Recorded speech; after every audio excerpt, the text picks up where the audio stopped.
Kok saiki arang ngobakul kacang ya? Arang jenengan pun dangu teng mriki. Nembe, Pak. Oh, kapan kae nek tahun dhewe kono enek terus suwi ra enek. Sanes jenengan nggih. Jeneng sak oleh, Mas.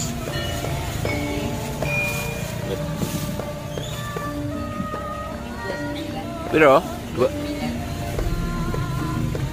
Ya suwun nggih.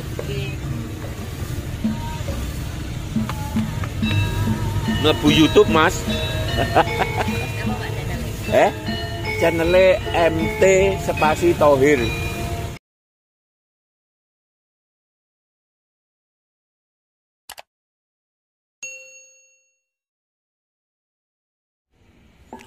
Assalamualaikum warahmatullahi wabarakatuh. Piye kabare dulur-dulur kabeh, muga-muga tansah sehat lan lancar rezekine. Iki aku nang gerbang Gor Jayabaya Kota Kediri dulur-dulur. Lokasi gelanggang olahraga iki ana kidule Prapatan Muning. Dasare malam Sabtu ya, iki Jumat bengi lur. Situasi yen malam Sabtu karo malam Minggu gor iki lan mesti wae lan sak lingkungan sekitare iku rame banget. Ditunjang sing keloro Jalan Raung kang diawali saka Prapatan Muning sampai ngidul Kali Banjarmladi iku kondisine dina-dina pancen rame. Terus ngarepe gerbang gor kulon dalan iku ana kulineran duren lur. Biasane yen usum kono ki rame. Cuman kabar-kabare oke berita saka wilayah pusate duren. Kuwi duren taun iki ora pati dadi lur. Ana sing gosok, ana sing dadi gede tapi rasane kurang enak. Dadi yo bakul duren mang jumlahe mok 3 mobil box iku wae jumlah durene ora akeh. Mungkin yo wis lek golek wis milih-milih lur, nanging itu sakmono. Aku rada ketatalan soale sekitar seminggu porong minggu iki aku wis mlebu masuk gerbang gor sisih kidul lur. Nah, kene iki gerbang gor sisih kidul iku pusat berbagai macam wong bakul lur. Tak bacone masalah duren mau. Aku ketatalan tuku duren wis diboki dadi kari isine tok ngono tapi rasane sulaya lur. Akhire arepe njajal maneh yo wedi rawani wong regane yo ora murah. Iki lur iki aku masuk yen awan kene iki padha ramene, iso luwih rame mergo ana pasar manuk barang. Yen bengi pasar manuke ya mesti wae tutup, tapi ki mau kaya ana bakul liwak hias lur. Lah ngarep ki ya ana meneh. Regane 5.000-an lur, isine 3. Umpama dibandingne karo rego pindang kok murah. Liwak urip lur ya. Pindang 5.000 lho untuk cilik-cilik 3 padahal wis mati. Lah iwak urip mang isine ya 3 sak pindang-pindang. Padha 5.000-ne. Lah kene iki tak balen maneh iki diarani pasar apa ya? Serba ada lur. Terus ana pusat permainan kanggo bocah-bocah cilik. Jadi sing tak maksud serba ada kuwi macem-macem ana. Ya mulai pakaian wis berbagai macam terutama daster ya. Uga pakaian dalam. Terus alat-alat dapur, gerabah-gerabah lan aneka macem panganan lur, mulai sing tradisional sampai sing modern. Sanajana makanan sing modern iki jumlahe luwih akeh. Yo pentol, cireng, bakso lan macem-macem sing berbasis tepung lan micin lur. Kene iki selalu rame utamane yen akhir minggu lur. Awan utawa bengi. Kaya ngene mang kanggoku tergolong rada sepi lho lur. Lagi yang ngiri mengko tembus gor uga terus uga tembus jalan Bandar Ngalim lur. Aku ngantek tutuk ki mang sejatine golek bakul kacang godhog sing aku pernah ngerteni neng kene, tapi tak delok ge enek lur. Makane awake dhewe balik wae. Lah, engko yen ora oleh kacang godhog, yen gorengan aku rada ngurangi lur, ya dasare gak pati seneng.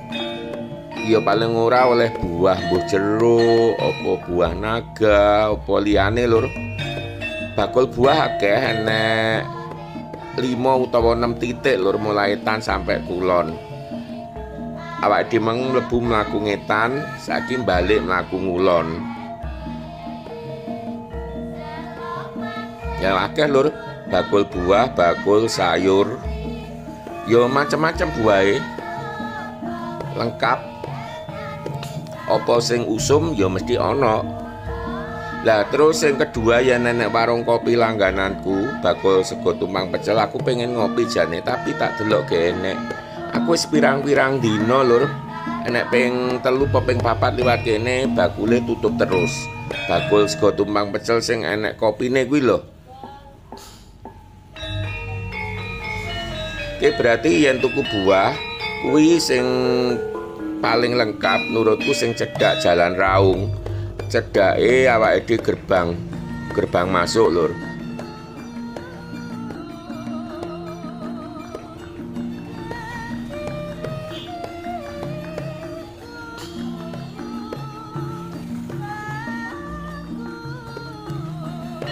Mumet lur yen umpama bocah saiki mrene, mergo panganan sing dijajakane bener-bener menggugah selera, utamane bocah-bocah saiki ya.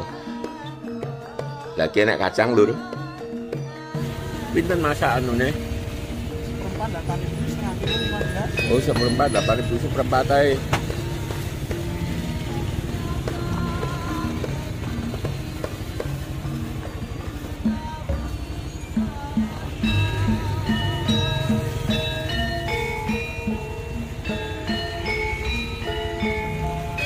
Mas.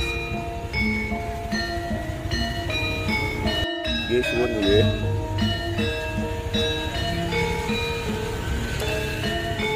Kok saiki arang ngobakul kacang ya? Arang jenengan pun dangu teng mriki. Nembe, Pak. Oh, kapan kae nek etan dhewe kono enek terus suwi ra enek. Sanes jenengan nggih. Jenengan yo langsung nek kene. Sesasi? Kan enten tiange riyen terus mboten kadian kula terus niki. Oh, apa sing wonge lawasi gane dodol nek Sekartaji kuwi? Oh, alah. Nggih. Kan ganu mboten sajian terus. Lah. Nggih.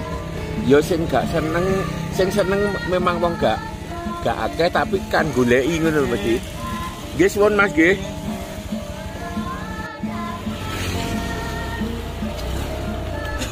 Wis lur, oleh kacang godhog, kacang rebus makananku paling favorit lur.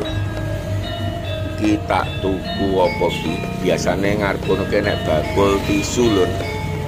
Pas entek tisu nang omah. Lah tisu nang kene iki ya murah-murah lur.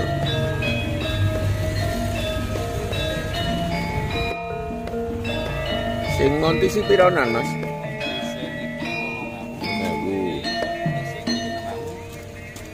Beda isi ya. Lek anu, paseo. Sing 9.000 ndi? Piro kuwi? 10.000. Beda isi ya apa? Tebal. Sing kuwi 10. Isine 200 250. Oh, plus 150 kuwi. Kuwi piro 10? Oh iya. Sing pasir ki loro. Heeh.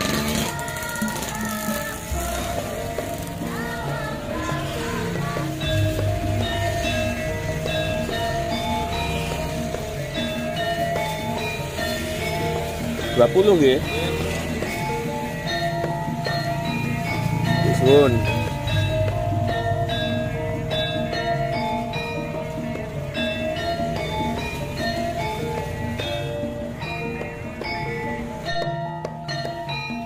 Wis lur, saiki aku wis meh teko tujuan terakhir, yaiku toko buah sing paling kulon. Jadi cedhak karo gerbang, mepet karo Jalan Raung,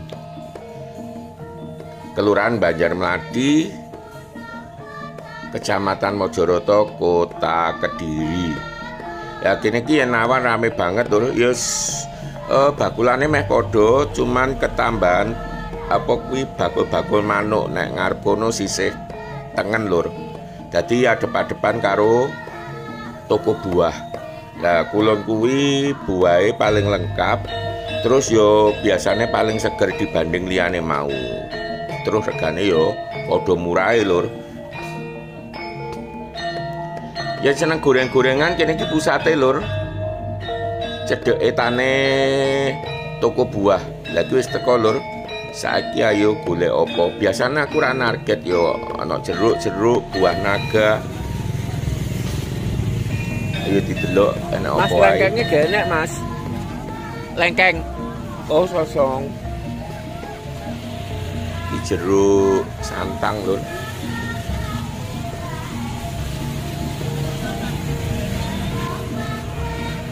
Jeruk niki pinten niki? 28. Iki jeruk apa to jenenge? Apa? Kino. Lah sing cilik mau. 40.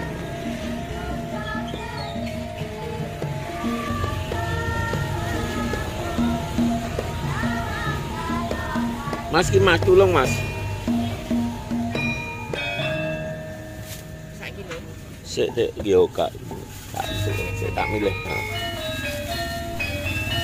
Oke dulur-dulur iki aku tak milih-milih jeruk, terus tak elingne kanggo dulur-dulur sing durung subscribe, monggo enggal subscribe lan tekan tombol loncenge supaya aku tambah sregep gawe video lur.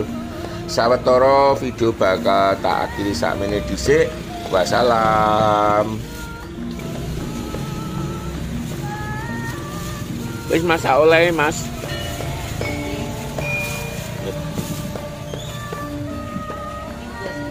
Piro? 2. Ada betok ya? Iya, iya.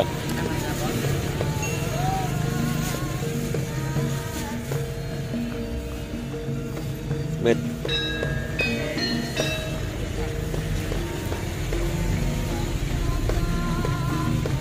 Ya suwun nggih. Mlebu YouTube, Mas. Channelnya MT Spasi Thohir. Nah ketikan ku lali go. MT Guru Besar Spasi Thohir biasa ya. Enggak pakai MT Spasi Thohir.